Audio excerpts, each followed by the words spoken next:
Господи, повикав кон Тебе, послушай ме, Господи. Господи, повикав кон Тебе, послушай ме, чуj го гласот на моленјето мое. Кога повикувам кон Тебе, послушај ме, Господи. Нека се исправи молитвата моја, како земја пред Тебе, а воздигањето на рацете мои, како жртва вечерна. Послушај ме, Господи.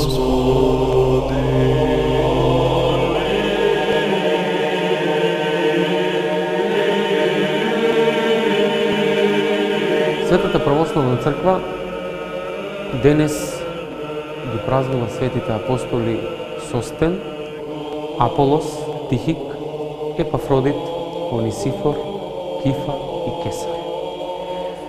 Сите тие се празнуваат на 4 јануари, заедно со останатите, условно кажано, помали апостоли. Свети Аполос се празнува посебно на 10 септември, Кифа и Кесар на 30 март. Свети Состен бил епископ во Кесарија. Тихик му бил наследник на истото место, Епафродит во Адријанија Памфилиска, Кифа во Иконија, а Кесар во Корона, Пелопонеса.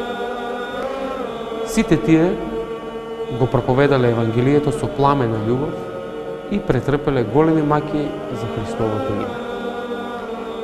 Па затоа биле наградени од Господа со премин во Царството на вечната радост.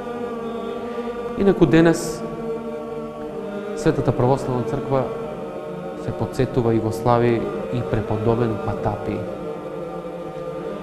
кој е роден и воспитан во верата и во страв Божи во Тива Мисирска од благоверни родители христијани. Преподобен Патапи рано ја увидел и ја презрел суетата на овој свет и се оддалечил во Мисирската пустина, каде што се предал на подвиг на очистување на своето срце од сите светски помисли и желби заради љубовта Божја. Но кога неговите добродетели станале познати меѓу луѓето, почнале да му доаѓаат и од него да бараат ослободување од маките. Плашејќи се од човечката слава, која што го помрачува човечкиот ум и го одвојува од Бога, Патапи побегнал од таа пустина во Цариград. Бидејќи овој чуден светител, мислел дека можеби полесно ќе се скрие од луѓето во градот, одошто во пустината. Си направил колиба во близина на црквата Влахерна во Цариград и таму, затворен и непознат, го продолжил својот испоснички подвиг. Но таа светлина, се разбира, не можело да се сокрие. Едно момче, слепо од раѓање, водено од промислата Божја, дошло кај Свети Патапи и го замолило за молитва кон Бога, за да прогледа и да го види сознанието Божјо, да уште повеќе да го прослави својот Создател. Патапи, како што бил добродушен, се смилувал на страдалникот. Му се помолил на Бога и момчето прогледало. Ово чудо го открило богоугодникот во целата престолнина и луѓето тргнале кај него по лек, утеха и поука. Некој прочуен човек па тапи го исцелил од водена болест, само што го прекрстил и го помазал со еле.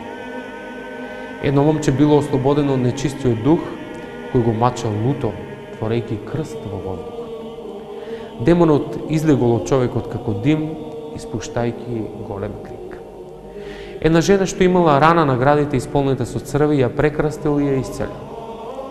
И многу други чудеса пројавил свети Патапи со молитва, со името Христово и со знакот на крстот. Така се упокоил во длабока старост и заменил во небесното царство во 7 век после Христа.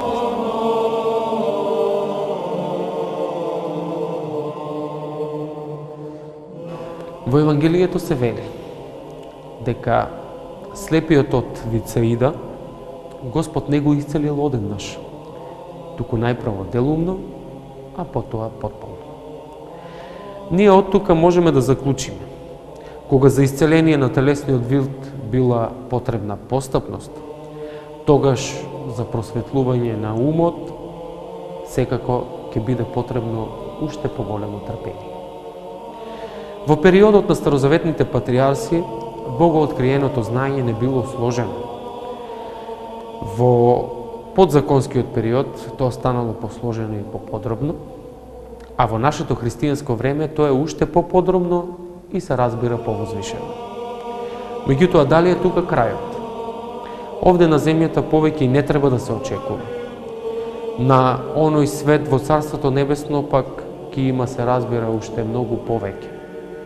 Светите апостоли Јован и Павле не уверуваат во тоа. Сега гледаме секако во огледало, а тогаш ќе видиме се јасно. Но и таму ќе постојат различни степени на умното просветлување, бидејќи областа на Божјото знаење е бескрајна. На земјата откровението Божјо е веќе завршено. За нешто повеќе и повозвишено не треба ни да се размислува, бидејќи имаме се што е неопходно. Ние како христијани треба да го усвоиме даденото и да живееме според него. Христијанското откровение однапред не ветува нови откривања. Тоа само говори за расширеноста на Евангелието по целиот свет. Таа секаде присутност и сеопштост на познанието на Евангелието ќе биде знак за крајот на постоењето на сегашниот поредок на нештата. Тогаш верата ќе ослаби и животот ќе стане потешок.